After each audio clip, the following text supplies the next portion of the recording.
as we are becoming less and less connected and more robotic, we need to find ways to insert connection. What we find is connecting with people. The very first thing, and as an introvert, you might hate this, is to send them an audio message. On an iPhone and an Android, you can send somebody a 60-second audio message. And I have found it is to date the best way to get somebody that's ghosted you to come talk to you again. For those who don't know, Matthew Pollard, famous for his Introvert's Edge, really incredible speaker, someone who, I've gotten to know over time. We've spent a bit of time together, but I love your content around sales, around networking. Dave, of course, of Systemology fame, the systems man. So really, really cool to have you guys on and be talking all things sales, networking, marketing. Yeah, great to be here. Great to be doing it in Melbourne too, right? Yeah, really, really cool. So, mate, I'd love you to define what an introvert is because, I don't know, is Dave an introvert, an extrovert, a pervert? I don't know. Well, I'll let you guys sort out the last one. Can you tell us? It was interesting because we were chatting about this, and a lot of people don't know the answer. Yeah. And I think it's because a lot of researchers have really made it way too confusing. And to me, the true definition is really just where you draw your energy from.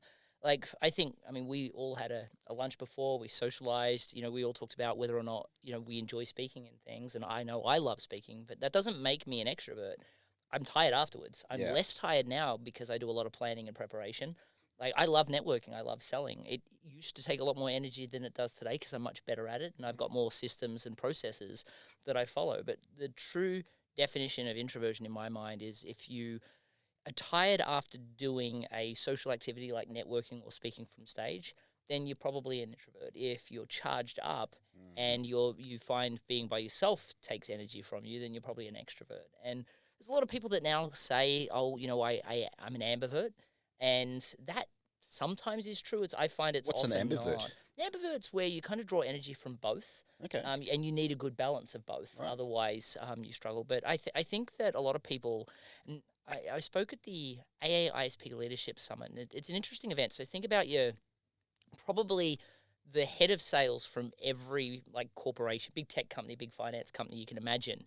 And I did their main stage event, and then later I did a leadership event where just the best and brightest came. And I thought it'd be fun just to ask, are you an introvert or an extrovert? But I decided not to put like a introvert extrovert tick box, but actually gave it as an open field. And the number of people that responded with something like, oh, I was introverted, but don't worry, I'm not anymore. Like it was a disease they had to recover from was ridiculous. And I think I think that's one of the things that's been really interesting that I've seen is that people think that the job is to aspire to become an extrovert. And you can't change who you are. Like, I'm forever going to be an introvert, and I'm not ashamed of that because for me, I see it as an edge. Like, some might say extroverts aren't the best listeners. They're not the most empathetic. A lot of people, they will say those are skills that they can learn, where people go, oh, poor Johnny, he's an introvert. He can't sell. He can't network. He can't lead. It's just not true. Everything's a learnable skill. Totally. It's whether or not we can believe that we can and then put actual effort in really the big key is systems and processes for introverts. I've got this theory, and it just popped up in my head as you said, well, you're an introvert. I feel like I'm an introvert. I'm curious to know, do you see yourself as an introvert, Allan? 100%, yeah. So if we're all three, and we're all very systems driven, your work is all about process. That's what I do. And you're one of the few marketers I know that approach marketing in a systematic way rather than random acts of marketing. So I wonder what that linkage between being an introvert and maybe working your brain. And there's definitely a link. And the reason for it is if you think about, let's think about the things we find uncomfortable first, because that's the easiest way. Like if we're winging things, a lot of times we will go away and we'll ruminate about that silly thing that we said. Maybe we were managing that staff member, we said the wrong thing, or we in the heat of the moment, because we have no systems, we say something we wish we didn't, or we're in a networking room, we say somebody makes a joke and we don't respond the right way. And so what I find is that rumination brain that we have, if you think about the conversations we're having at lunch, and you were like, oh, I love the fact that you spun that positive. Yes. Well, rumination is a negative characteristic that introverts have, but continuous improvement is a positive characteristic that can use the same muscle.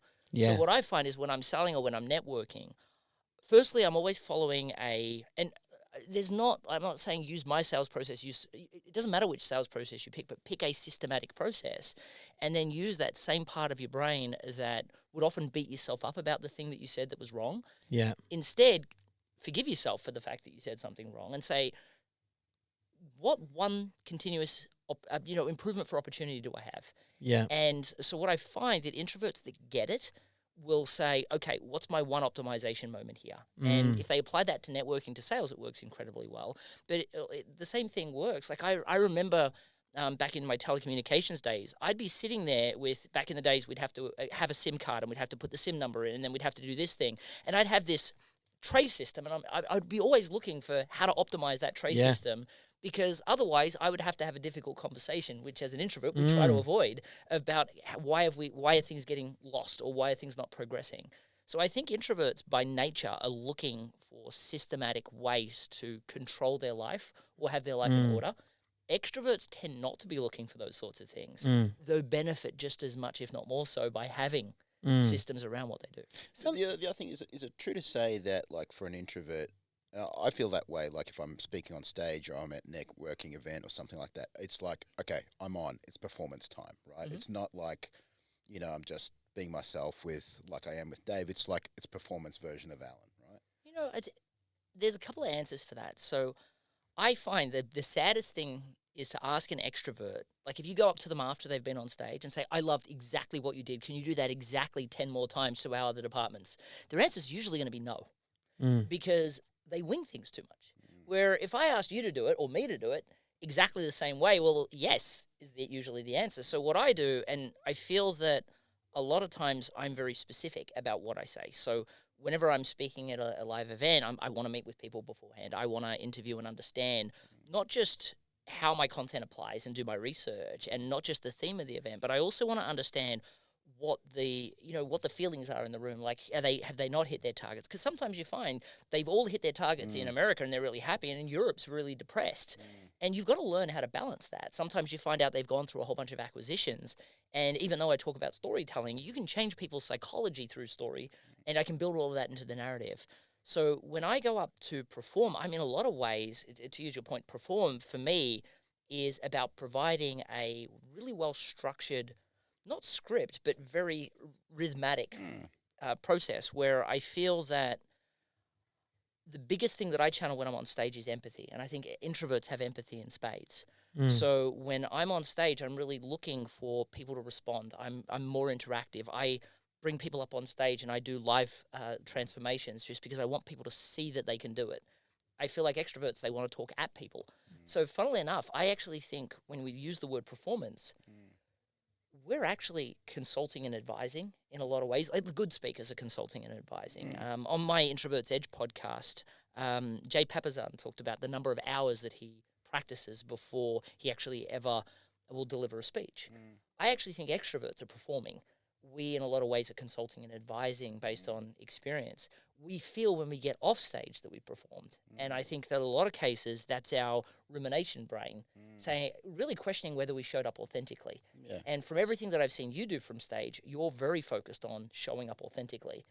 And I think there's this balance of, but I did the same thing 10 times Yeah. before. Is that really showing up authentic? But I think that you and I are very focused. And, Dave, I've not Mm. seen you speak, but I'm assuming it's the same. Mm. It's how can I present the best version of myself in an Mm. authentic way? It's funny hearing you say this idea of presenting, because I mean, I feel like the Allan that I get sitting down having lunch, I don't see that much difference to the Allan presenting on stage.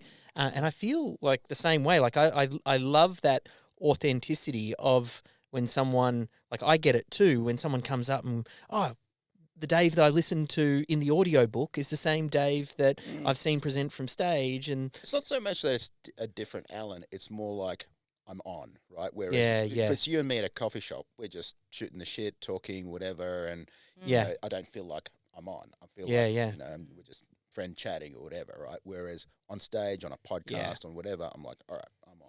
Okay. I think It's showtime. So I don't Yeah. feel like we're on. Like, I'm not sure about your experience here, but I don't feel like I'm on because we had lunch beforehand and it Yeah. just Yeah. felt like a continuation. Yeah. But I do see what you mean.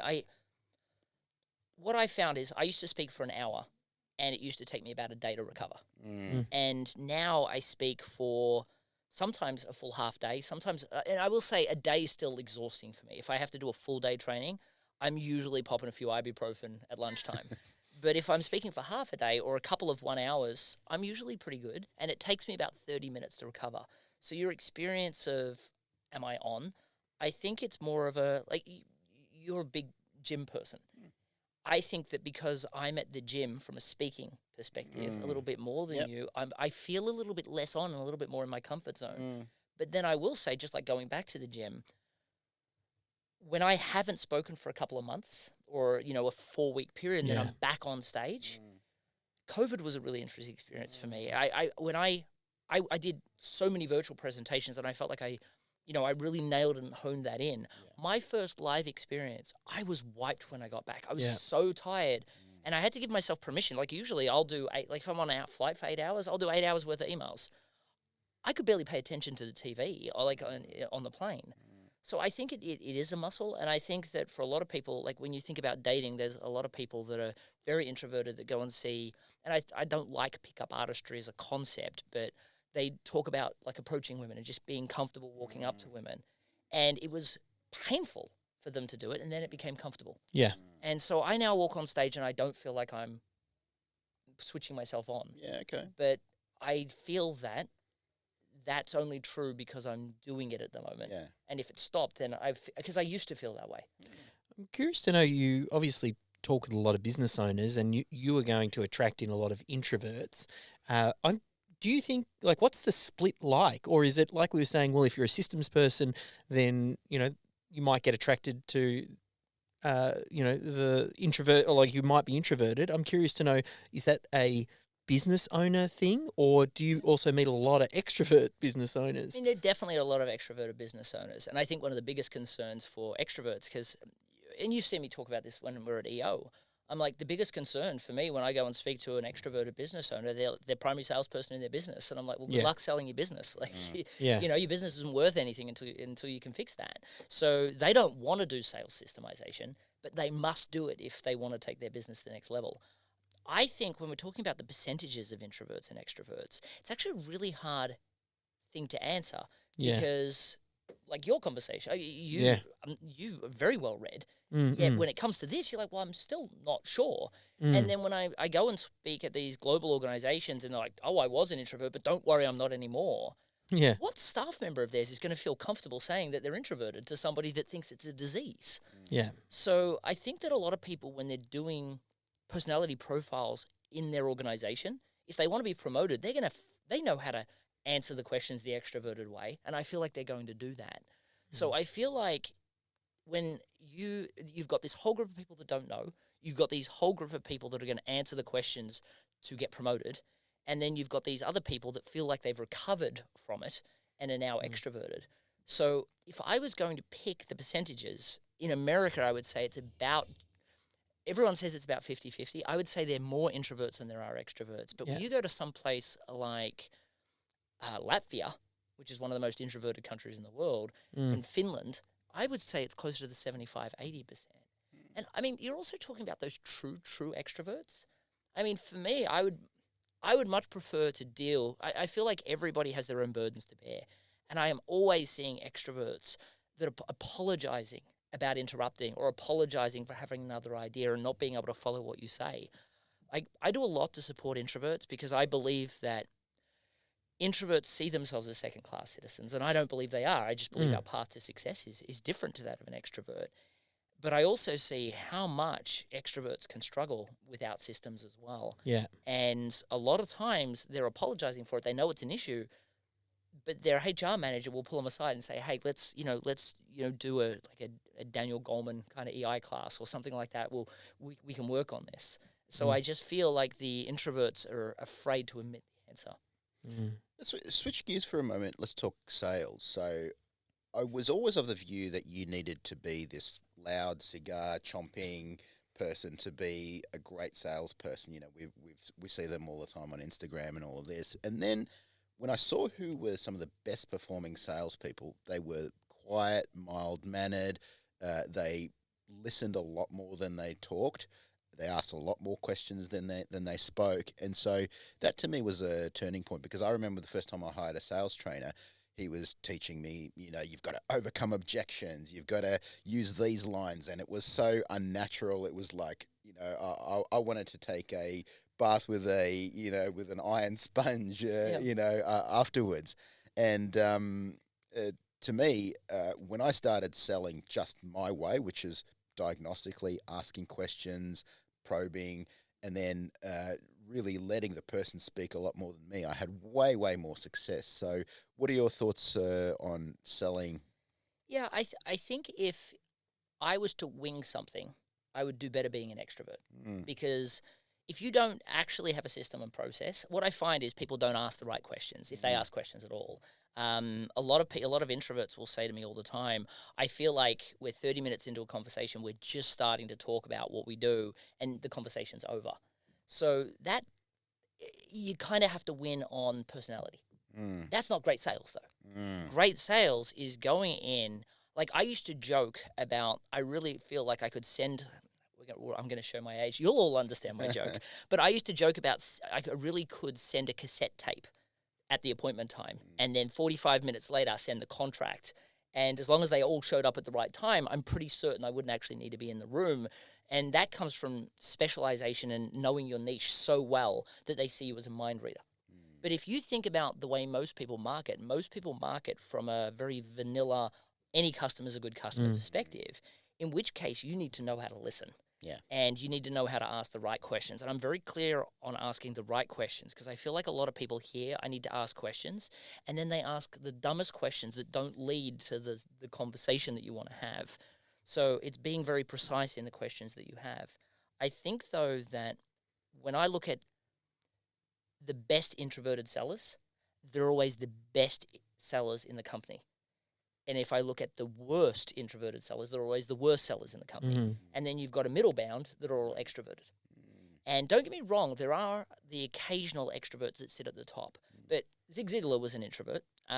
If you think about Jeffrey Gitomer and I are good friends, and I can tell you he's definitely a big, big, big extrovert.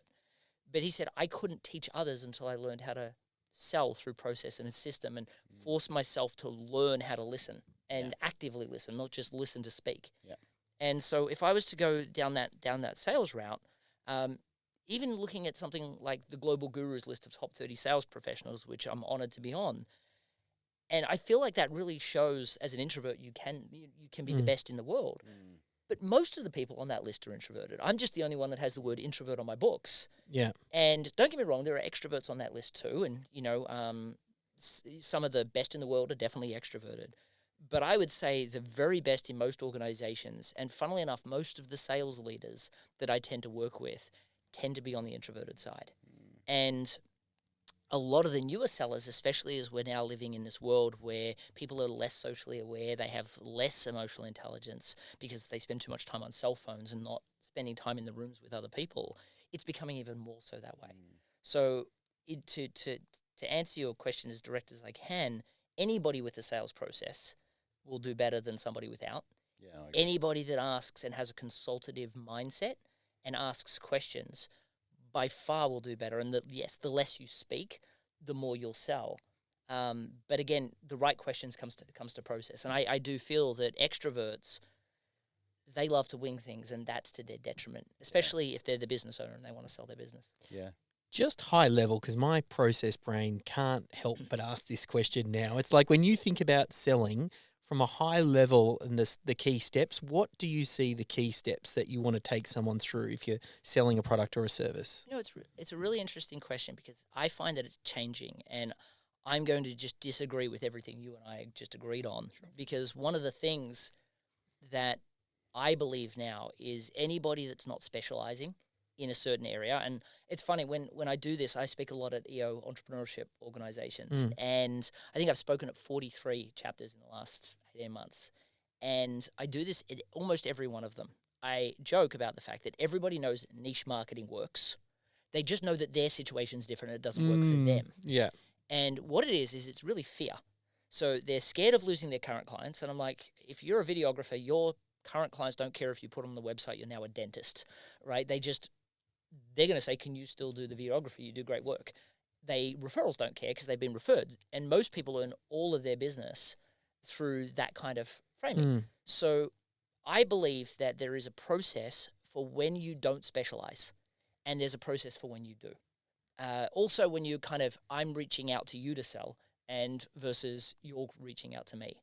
I think the luxury that we all in this room have is that people have read our books. They're reaching out to us, and it's kind of our deal to lose. And a lot of times when you do digital advertising, as long as you specialize and speak to your demographic correctly, I believe the sales process needs to be far more informed selling, right? So I could ask you, Alan, all these questions about your business, but if I know you're an introverted digital marketer that has responded to one of my ads, I know you've probably got this problem. So I don't have to ask as many questions. What I need to show is that you've done your research. I've done my research, and so I'll answer it to almost. I've got a new method that I call the no small talk sales method, because it starts this dialogue. What do you mean no small talk? You're supposed to do small talk, and so I'll talk about when this applies, and then what the method could look like if the person's not coming, pre-sold. But what I find is that the biggest hurdle with most salespeople that do consultative selling is they get on the phone, they're like, oh, David, I'm so glad to meet you. Yes, me too. Well, tell me a little bit about your business. My first question is always, sure, after checking out my website, what questions do you have? Yeah. And then you find they've done no homework, they've done no research. And so now I'm angry at you. Now, a lot of people, like I work with a lot of accountants, a lot of MSPs, like managed service providers, financial services people, wealth managers. They've done their research, but they don't say it. Yeah. And because of that, they're like, tell me a little bit about your business. And now I'm going to spend 15 minutes getting you up to speed on my business. And I'm going to tell you my whole life story. Not only is it not necessary for you to know that, I'm going to be angry that I told you. It's a waste of everybody's time. Everybody's time. And I feel like with the world of AI as well, like there's no excuse not to have a deep understanding of someone before you chat with them. Exactly. And I can tell you, one of the things I say in my book is, like, in networking, we all used to network in these little communities, and we're so worried about what everybody thought of us. And then all of a sudden we're in big cities and people started ripping each other off. And I'm like, I'm so glad we're now in this world where it's so easy to check your reviews. Yeah. But the truth is, when we're in a sale, we want to feel that somebody's done their homework. So I find I can truncate the sales process, or pretty much cut it in half and get rid of all the small talk. Now, you do need small talk at different points. Story's a great way to generate rapport with somebody, because it activates the reticular activating system of the brain. And some people still need rapport. I just love doing it at the end of the conversation rather than the beginning. What I found is the best way to handle a conversation at the very beginning is to say, I'm so glad we can get on a call together today. They respond, yes, me too. And I say, now, while I've taken a moment to look at the brief notes you put on the call reservation, I've checked out your website and your LinkedIn profile. Because a lot of that is static, what I'd love to do first is take a quick step back, hear a little bit more about you, what you're struggling with, and how I can be the most help to you in the time we have together today. And people are like, you mean after the small talk? I'm like, no, right away. Yep. The moment somebody says that, you hear this sense of relief where people are, oh, thank God this person's done their homework. And what I've found is it took me 60 seconds to check out their website and their LinkedIn profile to go, yep, that's my niche, or I get an understanding of how my products and services apply. And then they will then tell me their problem. And my entire job is to help them realize that what they see as a problem is a symptom of something else. And it's actually Matt Dixon's book, The Challenger Sale, has the science behind this. His framing is, if somebody tells you what they want, which usually if they've booked a call, they know what they want. If they tell you what they want and you give it to them, they'll fight you on price, they'll fight you on timeline, and they won't be loyal. But if you can give them a paradigm shift and help them see that their problem they think they have is not their problem, they have a different problem, then they won't fight you on price, timeline, and they'll be incredibly loyal. So what I do, for instance, is somebody will come to me and they're like, I've got a sales issue. We can't close sales.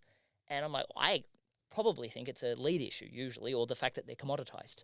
So I will say something, and this is where once they've finished speaking, and my job only at that time is to listen, is to say something like, as you say this, one of the concerns I have is that my belief is that people are seeing you as a commodity, and that's why you're fighting about price so much.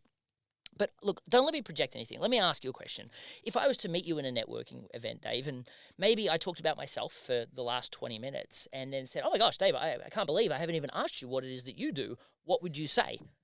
And usually the response I get back to that is, that's where I get stuck. And I think this is a business that's been around for 20 years. Yeah. And I'm like, that's what's got me concerned. And then I go into a story about someone else that thought they had a sales problem, but if they had to start with sales, they would have already lost. And how it was actually a messaging issue, and they had to decommoditize, and they had to find their own marketplace, and then how they were able to charge all this extra money, and really their sales process was, it's not that they didn't benefit from the sales process, it was the sales process didn't have to be that good. And when I get to the end of the story, all I say is, now Dave, does that make sense? And all I'm doing is nodding my head if we're on video and asking a question that forces you to say yes. Yeah. And then I can transition into what I would call a trial close. Like saying something like, well, at this stage, I can really do one of three things. I can direct you to some great free content. I can direct you to an online program, or I can talk to you about what working with me one-on-one looks like. And what I've realized is if somebody says, what they're really doing is defining what price point they fit into. So once they do that, if they pick 2 or 3, they're saying, actually, Matt, could you sell to me? And I've got their permission to sell. Then you've got a group that's like, no, I'm much more logical than that. I didn't buy into the story. So instead of buying something, which I probably could afford, tell me about what your free stuff looks like. And the other group is, I wasn't going to buy anything anyway. I had no money.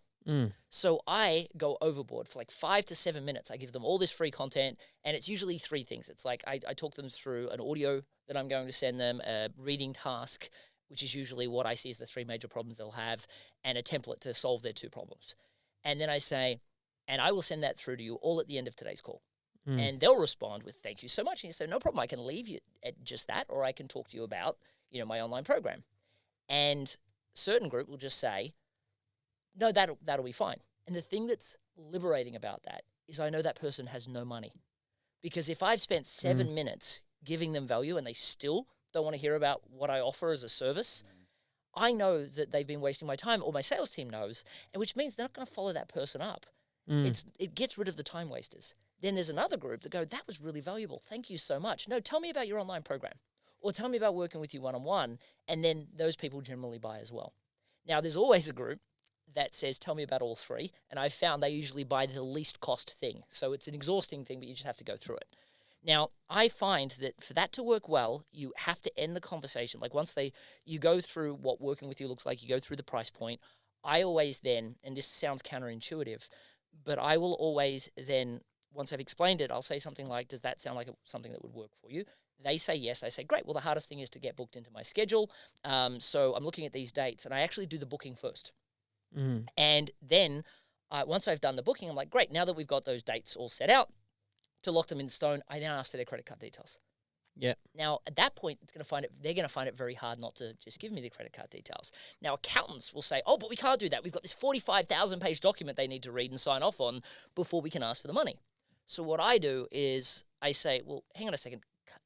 If they give you their credit card details, are they more likely to sign the document? Yes. If they give you their credit card details and they don't sign the document, can you give them a refund? Yes. What's the likelihood you'll ever have to, considering it's a standard document they'd have to sign with every other accountant? None. Why are we not doing it in this way? Yeah. So I always suggest scheduling, credit card, and if you have to, contract. And then at the end, I then say, well, I'm so glad that it looks like we're going to be working together.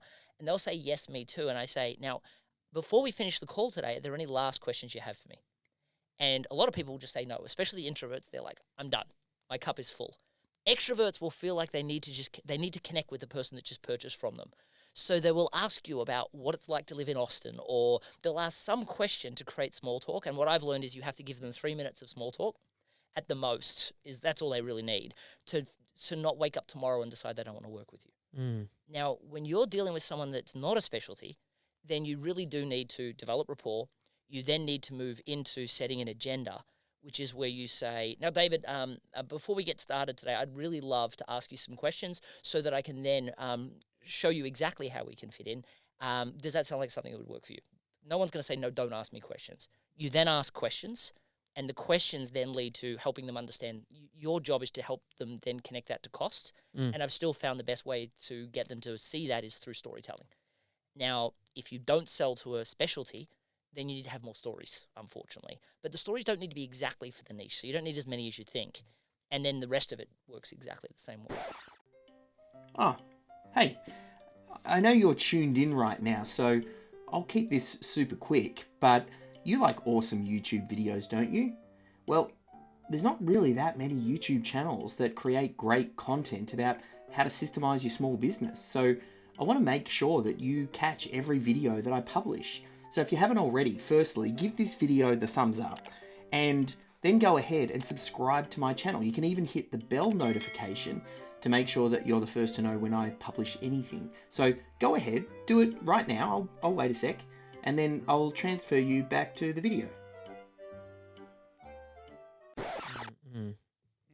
Makes me wonder, Alan, because you've kind of pointed out now we're talking about sales, but the marketing piece is such an important part of It's the making most this important piece. sales part work. Well, it's the setup, right? So I often say that if you get the first 5 blocks of the one-page marketing plan right, which is selecting your target market, your messaging, your media, your lead nurturing, well, it's like passing the ball to the person who's going to spike it, right? And so it makes sales much more frictionless, much easier, and you don't have to kind of be having this adversarial relationship. Because if I come and push you, which is what a lot of sales trainers recommend, it's like, overcome objections, push this, push that. Well, your natural reaction is going to be push back, right? So we're going to create this tension. So you want to remove pressure from the situation. You want someone to come to the sales appointment ready, knowing all of the stuff, sometimes even knowing the price, knowing as much as possible. You want someone as well informed as possible. So now we're getting on a call. We're not talking about, what are you selling and how much is it? We're talking at a much higher level. We're now figuring out, okay, are we a good fit for each other, and so on. I mean, you're exactly right. I mean, what I find is when you match good marketing with good sales, your closure rates can be in the 90 percentile. And you can close people right there on the spot because they've already done it. I mean, you've given them everything they need to make a decision. Now, depending on where they are in what price point we're looking at, and depending on whether or not we need more leads because we've got more salespeople, right? I a lot of times will say don't put the price on the website, get it onto the call, because a lot of times we can build much more value on that phone call. But good marketers are really good at making a price seem cheap as well. So if you've got a bad marketer, that again, you're like, don't put the price on the website. You've got to do this. If you've got a great marketer and it's at that different phase of the relationship, you don't need to you can put the price on the website. But what I find, I find at sales where it usually becomes unstuck is that a marketer has done a really good job of finding a specialty. They've done a really good job of pre-qualifying the person, making sure they know the price, and then they get on the phone with the salesperson that speaks to them like they're just everybody else. And then it all falls apart, or the product or service doesn't fit, right? So I've seen marketers that say, we're going to choose this as our specialty, and then they explain their digital marketing like if you were a plumber or an electrician or a business coach, it's the same application. Yeah. And they're like, but it is the same application. I'm like, but it doesn't matter that it is. It matters that they don't believe it is. Yeah. And so from a marketing perspective, you definitely attract one type of person, but usually when it gets to the sales process, everything else is different. Actually, there's a story that I tell a lot from stage about a language coach that came to me with a sales problem when it was a marketing problem. And she charged like $50 to $80 an hour for a private consultation. And she did this for years. And then all of a sudden she had all these people moving into California that were willing to do it for like $30 to $40 an hour. And then she had, on top of that, thanks to the global economy we live in, there's like people on Craigslist, I'll do it for $12 an hour, and they're in China. And then thanks to our new AI friend, people think they can learn directly through AI. It's not there yet, but it's getting close. My mother's learning French on AI at the moment, actually. Pronunciation's terrible with an Australian accent, but she's getting there. But the problem was she was now competing against free. So she comes to me, she's like, I'm losing current clients. I'm struggling to get new clients. How can you help? And she's looking for a sales solution. And I said, look, I can show you a sales methodology that will definitely help you close more deals. And truthfully, I became so good at closing from bad marketing without the bulldog techniques. Because, with my stuff, you'll never find a bullying, dogmatic, especially if you've got to work with that client long term. To dogmatically close them means that you've got to remember that you did that every time you see them. You don't want to do that. Life's too long. So for me, I said, there's a lot you can learn to close a deal on this end, but why not try to avoid the battle altogether? So what we did is we looked at all the clients that she'd worked with over the years, and she'd worked with hundreds. There were 2 executives that were being relocated to China that she helped them understand, like the difference between e-commerce in China and the Western world, the the difference in rapport. Like, I'll give you an example. If I'm in the US and I'm trying to sell you something, or in Australia, at the end of 45 minutes in the Western world, I might say something horrible if I'm bad at sales, like, do you want to move forward? And if you say you want to think about it now and in maybe in a week's time, I know I'm not getting that sale. In China, they're going to want to see you 4 or 5 times before they even discuss business. They're probably going to want to see you drunk over karaoke once or twice. It's just who they are. But they're talking about 20 to 50-year deals, not transactional relationships. She helped them understand that, how to hold a business card, why you've got to reduce your accent, not just learn the language. Like, so many things. Just stop. What are you doing? And she's like, there's just a few things. I'm just trying to help. And when I deliver this story from stage, one of the things I do all the time is I'll say, who here does something above and beyond for their clients? And sometimes, depending on the room you're in, it's funny. Like, sometimes everybody puts their hand up, and then other times nobody does. And it's just really humble, very introverted groups. And I'm like, has anyone here ever got a referral? You have. Well, I want to promise. Like, imagine if I'm going to introduce you to Allan. I'm like, oh, you've got to try David's stuff. I mean, he does nothing special at all. Like, it just doesn't happen. And then it's like, you want a testimonial. I'm going to write one for you. I'm not going to do that unless you do something amazing. So everybody does, but they don't talk about it. And so usually I'm like, well, you don't know what you do. So call your customers and find out. And there's a script that I give in the book that if we get time, I can give you the exact script today about how to elicit that information from your client. Because otherwise they just say you provide great customer service and you're really knowledgeable, which is useless because no one's going to say, oh, you've got to hire me. You know, I'm not knowledgeable, but we're also terrible at customer service.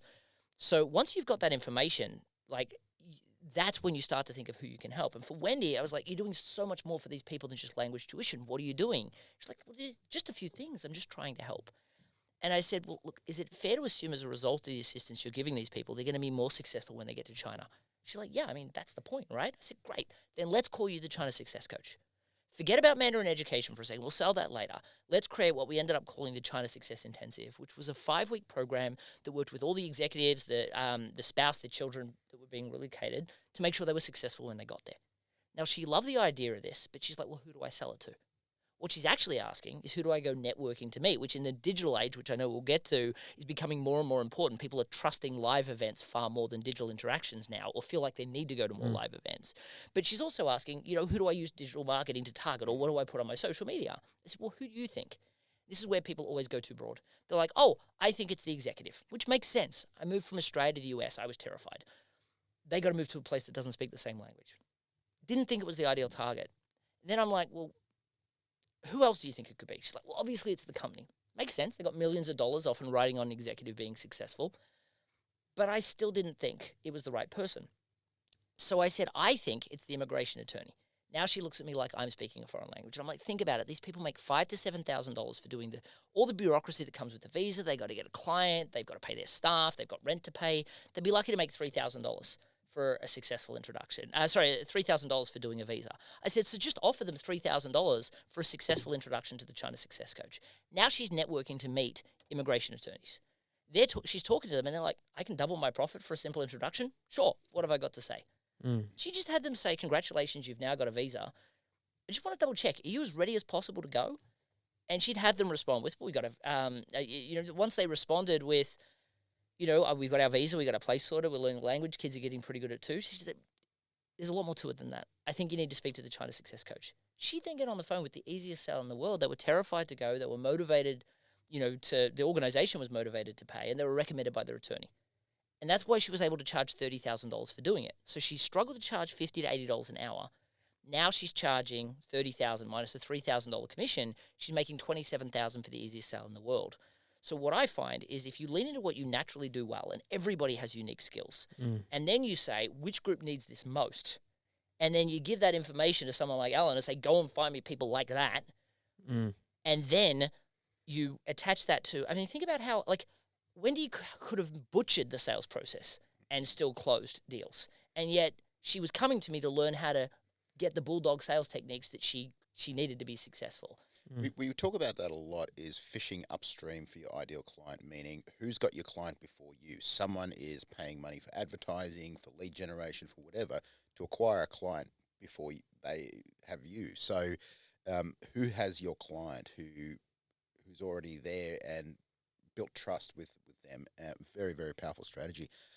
I'd love to get in. You started talking a little bit about networking. So networking's kind of got this, and I feel cringe just saying the word networking. I prefer like Dave maybe. cringed just before we got on. I did. So it always brings up this kind of vibe of people exchanging business cards, and it's kind of, I feel like it's like almost like a magician's convention. You know, one magician pulls a rabbit out, the other does a card trick, and they've got no audience. They're just doing tricks to each other and trying to sell to each other, and it feels very, very awkward. So how do we turn networking, and also talk about networking in the digital age? Like LinkedIn has, again, depending on who you talk to, and what you see now is full of AI and a lot of slop and a lot of people doing weird, cringy things on LinkedIn as well. You know, it's interesting. So I was at South by Southwest in Sydney for my last trip to Australia, and Neil Patel was talking about how people are now coming back more to the networking room because they don't trust the slop online. Yeah.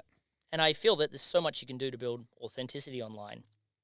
But I think a lot of the problems that happen in the networking room happen outside the networking room in the digital realm. And so the first thing I try to do is redefine networking. So, you know, for the people that are listening that kind of don't really understand where I kind of came from, I had a reading speed of a sixth grader in late high school, and I kind of fell into sales because I lost my job, and it was 93 doors before my first sale. And I literally taught myself how to sell watching YouTube videos. And so what was interesting is system and process was what I was looking for. I went to YouTube. I was like, what's the system and process? And I would spend 8 hours in the day applying what I learned, and then I'd rush home and I'd spend 8 hours practicing, and then I'd spend weekends 16 hours practicing, and that's how I got better really quick. And everyone's like, oh my God, I don't want to do that for 16 hours. And I'm not suggesting that. There's smarter ways now. But I tried to apply the same approach to networking, and I came unstuck. So when I moved to the United States, I decided that while I'd built businesses in Australia, I wanted to help other people grow their businesses. And I remember, and this wasn't even networking like in a physical event. Like I remember I'd moved into an apartment just to look for a place to live in Austin, Texas. And I decided that I wanted to I really wanted to help introverted service-based businesses predominantly obtain rapid growth, because I think there's something heroic about a person with enough talent, skill, and belief in themselves to start a business of their own, especially if they're introverted and they think the cards are stacked against them. But I hadn't really worked out how I was going to explain it to somebody. And I remember being at the gym at this apartment complex, and I actually got talking to some guy that owned a gym. And he started to tell me about how much he loved the gym and being part of people's fitness journeys. And it literally was about 10 minutes in where he looked at me and he said, and what is it you do? And I said, and I literally, to this day, am still embarrassed that I said this. I said, oh, thanks for asking. I'm a sales trainer. And it was like the coloring of his face changed. It was like he decided that he didn't like me from that one statement. And he started to tell me how he hated dogmatic salespeople, and he'd hired salespeople for his sales team in the past, and he believes in authenticity, and salespeople just don't have that.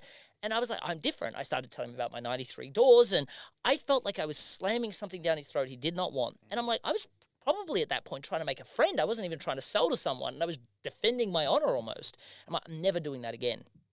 So I decided, and I actually went out networking about a month later. And it's funny how much I'd ruminated over that. Like with sales, I could always go, well, it's an external system, I can tinker with it. But this was like a fence to my nature. And I was like, I'm never calling myself a sales trainer again. So the next time I was out, somebody asked me what I did, and I'm prepared this time, right? I said I was in marketing. Everybody loves marketers. And the response I get was, oh, I need someone in marketing. How much do you cost?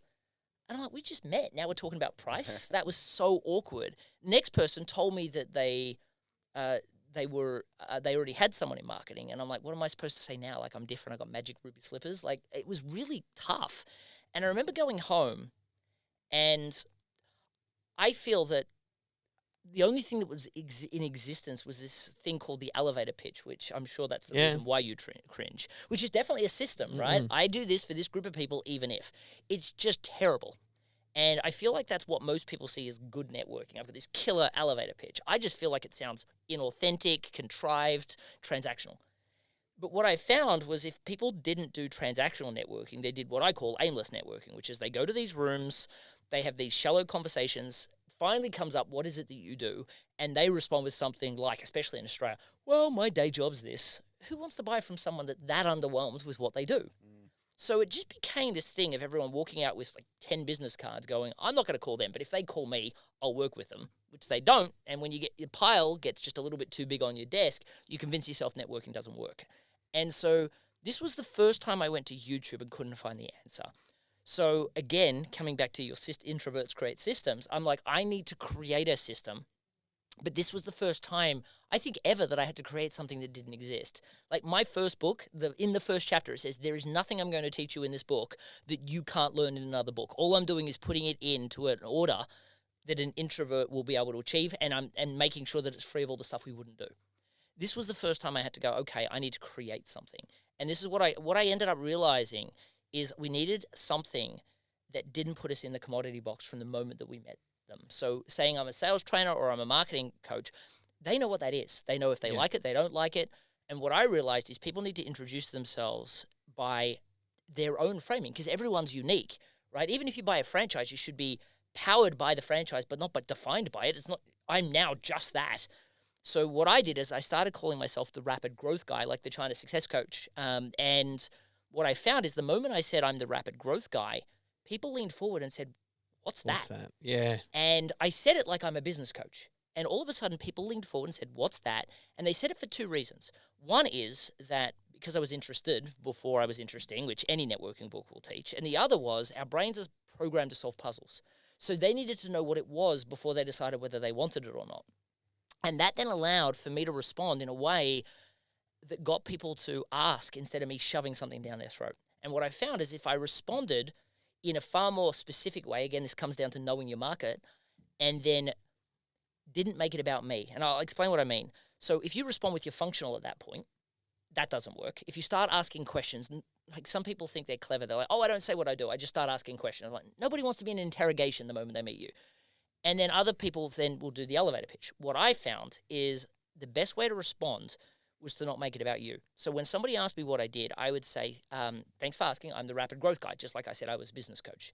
And then when they said, what exactly is that? I would say, well, one of the things I love to see more than anything in the world is an amazing introverted service provider with enough talent, skill, and belief in themselves to start a business of their own. But what I find, I just hate seeing this. They get stuck in this endless hamster wheel of struggling to find interested people, trying to set themselves apart, trying to make the sale, really feeling like people only care about one thing, price. Do you know anyone like that? Now I'm starting a dialogue. They would always say yes, because I've researched the room before I've went. I've connected with them in advance using LinkedIn. And because of that, when I get the affirmative, I then say, well, I'm on a mission to help people just like you realize you really can have a rapid growth business doing what you love, just not by getting better at your functional skill. You're probably amazing at that. Instead, just focusing on 3 things outside the scope of that really allow you to build a business that revolves around you, your family, and your life, not the other way around. Actually, let me give you an example, and then I'll move into a story. Now, the reason why this works is for a few reasons. The first is it wasn't transactional. I wasn't talking, it wasn't pitchy. I was talking about the change I want to see in the world, the mission that I'm on to help the world. Now, the biggest thing that I try to teach people about networking is people don't care what you do. They want to see that you care. Then they'll listen to what you do. And the best way to convey what you do is through a story, not a whole bunch of jargon. The second thing, so you'll notice that I'm trying to convey care. And you'll also notice I didn't even tell you what I do. Right? I just talked about my passion and mission. The story will do that.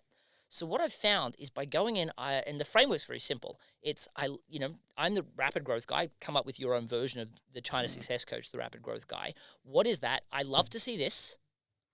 I hate to see this. I love to see this. Or I love to see this. I hate to see this. You can do it either way.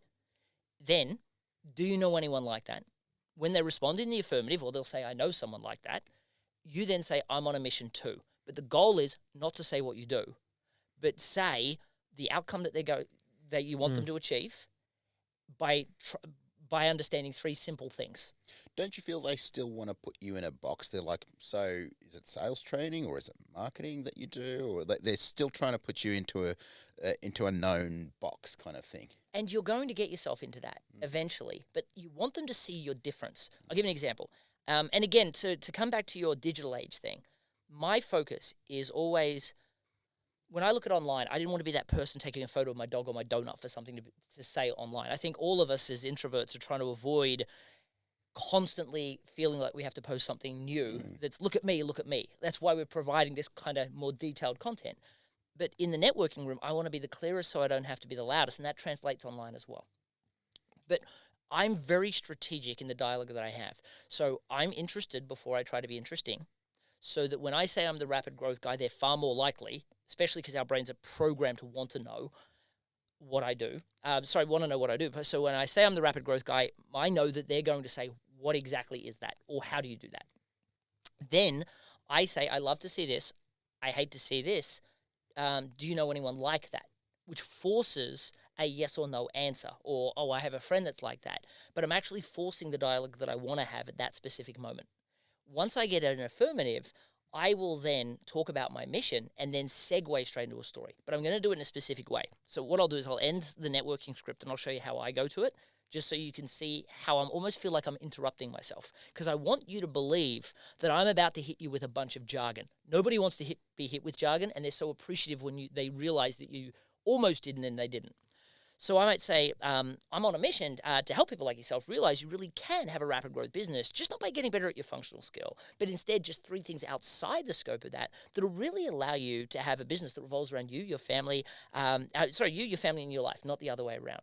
Actually, let me give you an example, right? And then I'll say, Wendy, for instance, when she first came to me, she had a really big problem. And then I'll tell the Wendy story you just heard. And then at the end, I'll say, does that make sense? So it's not that I don't want people to hear that I'm a sales trainer or that I'm a marketing coach. I want people to hear that I'm both of those things. I'm also a specialist in introversion.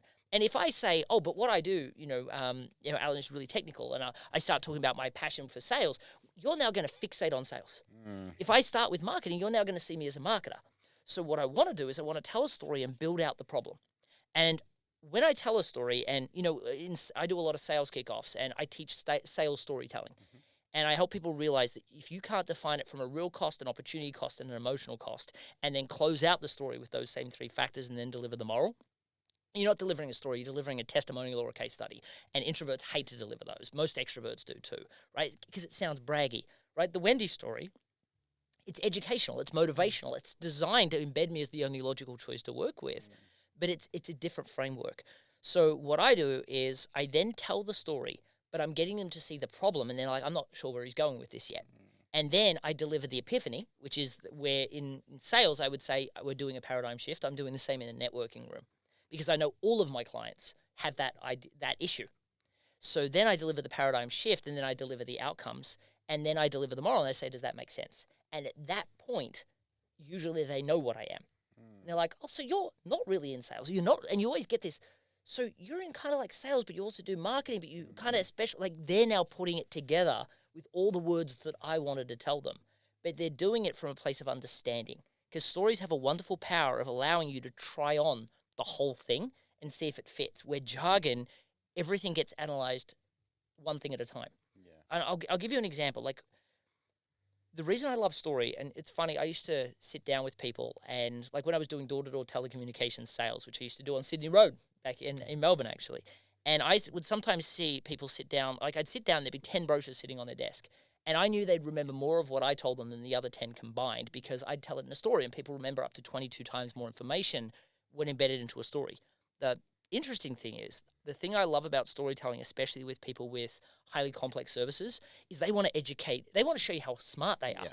But it's not relevant to the story. So the story actually forces you to tell them what they need to hear in the story to make it relevant to them and allow them to try it on through someone else's experience. The other thing is, when you tell a story, it short circuits the logical mind, you speak directly to the emotional mind. So if I'm telling you why I think what I'll do will work for you, you'll say, well, that'll work for me, that won't. My situation's different. Hang up the phone, interrupt, or you then say, but you're really a sales trainer then, right? Like if I'm trying to give you jargon, but when I tell a story, it short circuits that part of the brain. And the emotional brain literally goes story time, and it listens. It hears all the detail in the story as fact. And so, duty of care, only real stories, please. But when you tell a real story and you deliver the moral, their only thing that they're thinking is, does this moral apply to me? And if the moral applies, then they want what Wendy has, or they want what David has, and then it makes a big difference. The other thing, and this is really powerful for introverts, to bring it back to the introverted topic, is when you tell a story, it actually activates the reticular activating system of a person's brain. It's like when we were chatting about why I tell stories the moment I walk on stage. It's because it's not my natural place. And what I find is when I'm walking on stage, I do feel like I'm walking up to deliver a performance. But the moment I start saying a story, what I find is my brain synchronizes with theirs, right? Our reticular activating system synchronize. It creates artificial rapport. And from that very moment, of me doing that, I feel like I'm more in a conversation like this around, Mm. lunch, rather than in a room of 1,000 people. Yeah, true. And so what I've found is by structuring that complete way, then their questions are far more direct. Because they've experienced the Wendy story, they're like, oh, I want what Wendy has, or they'll ask questions about the story, or how I've managed to synthesize all those things. Because the one thing I know is, like, if no one cares when I say I'm a master in neurolinguistic programming, I'm a business coach, I'm a branding expert, I'm this, I'm that, I'm that. They just don't care. They don't care how hard it was for me to learn these things or how long it took. And because they don't really understand any of them, they fixate on the first one that comes out of my mouth. But when I do it in this way, the first milestone in my mind of any networking event is to be interested, not interesting. The second milestone is to create an inquisitiveness. The third milestone is to convey care, so they care enough to understand what you do. And then you use story to do that, to help them understand that what you do is different to anything they've seen before. And they're the one then convincing themselves of your difference, as opposed to you having to do it. I love the way that you articulate this, because even the way that you talk it through, you speak it like a process, and you went back right at the end to the 1, 2, and 3. And I feel like your sales approach had a very structured way. Then we moved into networking where, okay, well, there wasn't really a system that you were modeling on and you needed to build it from scratch. One of the things I couldn't let this conversation finish without diving into how do you re-engineer process when we think of stuff like AI that's starting to change the way that some of your processes may have worked. I'd love to kind of finish on that, thinking a little bit about how AI is changing sales and the way that you think about networking, and if you're adding new steps or collapsing steps, or what that looks like. Yeah, it's interesting. It's so best example, the two sales processes I gave you. So one, the one of inbound calls, that really came from COVID, right? So during COVID, what I found was people didn't really do Zoom calls, and then all of a sudden they were on Zoom all the time. And so you went from, I'm going to book a Zoom call, and you knew they didn't have a Zoom call right after it. So you knew you could have an hour, maybe two. But then everybody all of a sudden had 30-minute incremental Zooms. So you had 30 minutes. Well, if you spend 25 minutes doing small talk, when are you doing the sale? So I was like, we need to get rid of small talk. Well, knowing what I know about storytelling, I bet you I can use storytelling in replacement. And so what I find, and this is really important with sales, like if you change more than one thing, like any process, and it's interesting. Everybody knows that accounting has a process, right? When you want SOPs for everything, but when it comes to sales or networking, you're like, well, you just say what you say. It drove me nuts. So I'm like, no, you need a methodical process for both, and it may not be perfect, and that's fine. Like, I'm forever getting upset with busy procrastination. They're like, oh no, Matt's book's good, but I'm going to piece it with 6 other books. I don't care if you pick one of the other books, but piece together one system. And then say, okay, I've got my baseline, and follow the Henry Ford methodology, right? You can have any color car you want as long as it's black, right? Because you don't want any variables. Then you add one bell, then one whistle. You change one thing at a time. Because sales should be like a science experiment. You change one thing at a time and you see what works. And the networking is exactly the same. Now, when you apply that mindset to AI, well, the first thing I've found is that we're getting a lot of calls that come from AI. So yeah, we are using marketing messaging, and we do have to be specific in AI, in what the blogs we're writing and how we're writing them to get people to come to us, to find us on AI. But what I found is, because they're using AI now, they're not coming and saying you're the only choice. They're saying you're one of 3. And because of that, the sales process at the very beginning, I've found, is the moment you find that they've come to you through AI, you now need to help them understand. You need to understand and problem solve from your questioning process what they entered into AI to get you as the answer. And the moment you have that, you then need a story of someone else that did that. And so the process applies the same. I don't think sales has changed much, except for the fact that instead of saying they've read 100 blogs, they've had one conversation with AI. So your relationship is far looser unless you've taken them to a website and got their email address and nurtured it. I find people are coming to phone call for a sales call far quicker because they asked their buddy AI and they said, Matt's the best introverted coach to go to. But that means that they're on a phone call sooner than I would like them to be on a phone call. And so we have found that qualifying out people has become a necessity, because we're getting more leads now that feel like they're more educated, but they're actually far less educated in what we do and how we sell. The next would be, I feel that especially how AI and technology has ruined LinkedIn, there are ways around that. So what we have found is, and this very much comes back to the bringing authenticity back. So the more and more AI that comes out, like it's funny, my last time I visited here, my father believed everything that he saw on TikTok and Instagram. Now he fact checks it against AI and he doesn't even believe it then. And one of the things I used to like, and I wasn't really on social media a lot, but I would go on Instagram and sometimes I'd just like to see a puppy do something cool. And now when I look at it, I can't believe whether that puppy's real or not, and it's ruined it for me. And I think on Instagram, that's my lived experience. But on LinkedIn, people are tired of blank message, like all these spammy messages, right? And so what I've found is the best skill to combat, as we are becoming less and less connected and more robotic, we need to find ways to insert connection. Why my networking script says I love to see, I hate to see. What we find is connecting with people, the very first thing, and as an introvert you might hate this, is to send them an audio message. And everyone's like, oh, we can send video messages. Video messages use an external platform. I can't prove whether it's real anymore. But on an iPhone and an Android, you can send somebody a 60-second audio message. And I have found it is to date the best way to get somebody that's ghosted you to come talk to you again. Because you send them an audio message. Now, you always connect with them before the call. You send them an audio message, and introverts are great with leading with empathy. Dave, don't worry about the deal, mate. It's just unusual for you not to get back to me. Just let me know that you're okay. And they're always going to respond for two reasons. One is, it was nice for you to lead with empathy. And the second is, they want to know how you did it. Most people on LinkedIn have no clue that audio messaging is a thing. And the moment that I say audio messaging, everyone goes, oh, but I send videos. I'm like, that's not the same thing. Unfortunately, because of AI, there are, and I hate the fact that there are now people that I follow on YouTube that now have AI avatars and they think that that's okay, right? I don't listen to half of them because I can churn through somebody that's real information. I think the more and more as we change into AI, the biggest amount of shift is going to be people are looking for authenticity and realness. And if you can prove realness, then you're going to get the customer over everyone else. And you can do that with LinkedIn messaging. You can prove that in face-to-face networking. And I don't think that this is generated by AI stamp or filtering out AI stamps is going to cut it. Just like people are harvesting data right now so that when quantum comes out, they can hack you. I feel like there's always technology that's one step ahead that's making us think that everything's fake. And I think that now, every time we look, we don't look with wonder, we look with a that's fake filter. And I think that if we can break that it's fake filter, you print money. And so that's what I look to do. Where would be the best place for people to go if they want to find the real Matthew Pollard then to be able to connect and follow with your work? I mean, I feel like we've only just scratched the surface.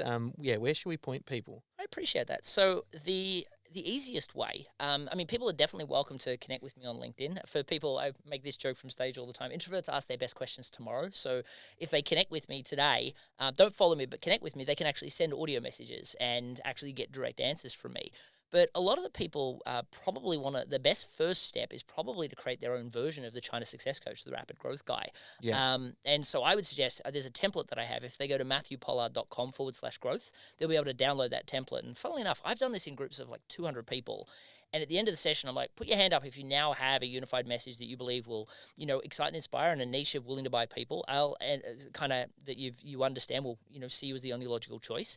Like 97% of the room put their hands up. The sad part is, usually these sessions are only 90 minutes long, and I'm like, put your hand up if this is the most time you've actively spent on marketing. I'm sure you'll agree with this. And 85% of the room keep their hands up. So if they go to the matthewpollard.com/growth, that template will really help them. I always recommend that they do the template, get somebody else to listen to this, do the template with someone they know that's not in their industry to get out of their functional skill. And then my publisher's going to hate me when I say this. My networking book does have, I would suggest you buy that, and it's got a great video implementation training for people. But the sales book, if you just download the first chapter, it gives you the 7 milestones we didn't have a chance to go through today. But if you go through it and literally put what you say in a sale under those 7 milestones, firstly, it'll convince you can sell as an introvert. But if you put what you say into those milestones, you'll quickly realize there's some things out of order. And so if you fix that order, you'll then realize there's some gaping holes. And that's usually around telling, great stories and asking great questions, not just questions for questions' sake. You'll also realize, by the way, there's some things that don't fit, and you should absolutely throw that away. You shouldn't be saying it to customers. If you do that, like, people will double their sales in the next 60 days. So I guess the question is, if you've got a lead issue, do the the template. If you've got a sales issue and you need to systemize the sales process, which especially if you're spending a lot of money on Facebook ads, that's probably where I would go. Download the first chapter of the Introvert's Edge at theintrovertsedge.com. I'm curious, Alan, did you have any big takeaways from listening to Matthew? So many. I think a recurring theme was the use of stories, and I mean we didn't delve deep into storytelling, but the use of stories to really short circuit both in a networking perspective, from a marketing perspective, from a sales perspective, to really get to that croc brain and get to the core of what people feel. Maybe if you've got 30 seconds, do you want to run through storytelling framework? Can we do it in 30 seconds? Or? Gosh, we can try. So the thing that I think that the best thing I can do in 30 seconds is to say it's not a testimonial or case study. Most people think they tell great stories, but they don't. They tell testimonials or case studies. So if you think about a story, like a real story, it should be more like the story of how you met your spouse, right? Over time, you've iterated, it's become better. It's more like a theatrical masterpiece. Now, a lot of times when I'm telling people about storytelling, they think that it's about saying, oh, we worked with someone that had this problem and we got them a great result. And it's like, no, what you've got to do is firstly define the character, right? So if you don't say Microsoft had this problem, you say David, the CTO of this organization, had a problem. And then you show me how it's affecting their life. Because again, you want to show that you see them, right? Most people, even when a salesperson's really good, often walk away feeling like their problem was seen, but they weren't seen. So you want to define the character, and you don't just talk about how it affected them at work. Like the best stories are like, and that meant that he missed her kid's football game or dance recital, and because of that, the parents were, her wife and his wife and child wasn't speaking to him, and you build that pain in. And then the best stories don't say, so then I worked with him and I was amazing. It was on our very first call, he realized, and he went to work doing this stuff. And you give them the credit. People know you were involved. Like, why? It's just an ego thing to say, I did this. You want them to be the hero. You want them to be the hero. Yeah. But you also want the person hearing it to know that you're humble enough to make them the hero, because you want them to believe that if they're going to hire you, you're going to make them look like a hero to their spouse or to their boss, right? So you then make them the hero in the story. As they did this, they went and did the work, and then they got this amazing result. And then a story always finishes with a moral. So a great moral is, really highlights what the learning was. Now people but the learning's obvious. I don't need to be explicit about that. And I'm like, well, you need to be explicit for two reasons. Like, we all grew up differently. We all think differently today because of whether or not we had our morning coffees or not, or whether or not we had a fight with our spouse or whatever. Our framing is different. And because of that, we have to imply the moral for two reasons. One is to make sure it lands correctly, and the second is so we can end it by saying, does that make sense? And getting them to nod. Yeah. And then that leads to the sale or the conversation about what to do next. Now, please don't sell in the networking room. Worst thing in the world to do. You'll get interrupted. Get it booked into your calendar to have a dialogue. And by the way, I don't even go networking to find prospects, by the way. I go networking to find momentum partners and champions, different people that can open doors for me or give my work credibility. But from a storytelling perspective, a true story speaks about the real cost, the opportunity cost, and the emotional cost of the problem through the eyes of the person experiencing it. And then it closes out by saying they did this thing, and then they got these results from a real cost and opportunity cost, which is always higher, and the emotional cost perspective. The first two absolutely get somebody to make a decision eventually. The emotional cost and making that person feel better is what gets them to make a decision today. And that's when you lead into the moral. It's really not that difficult as long as you stop. And what I feel most people do wrong is they apply a testimonials mindset to it. And it's funny, when I do this with massive corporations, they try to turn it into a white paper or a case study. When you read them, it's like, wow, they were so lucky to work with you. You're amazing. No one wants to share that. They want to read a story about this company that was humbled and honored to be part of this person's amazing journey where they were the hero. And if it reads like that, then it's a perfect story. That's awesome. I feel with that, Dave, you're my hero. Matthew, you really brought the heat. I appreciate that, mate. What were you about to say? I was just going to think the moral of this episode. I feel like the moral of this episode is if you're an introvert, you can sell, and there's a process to it. Yeah, absolutely. I think that in truth, there is a process for everyone, for everything. Yes. Right? And that is the thing that I really focus. It blows my mind that introverts, and don't get me wrong, I didn't know until I knew. now it blows my mind that introverts don't believe that they can learn these things Yeah. and that there isn't a system to everything. Because the truth is, if you don't have a system for everything, you can't iterate, you can't improve. And I mean, mate, that's all over your book, so I don't have to say that. Thank you so much for your time and coming and sharing your wisdom today. It's been great. It was my pleasure, mate. Happy to be here. Thanks for having me. Yeah, thanks, mate.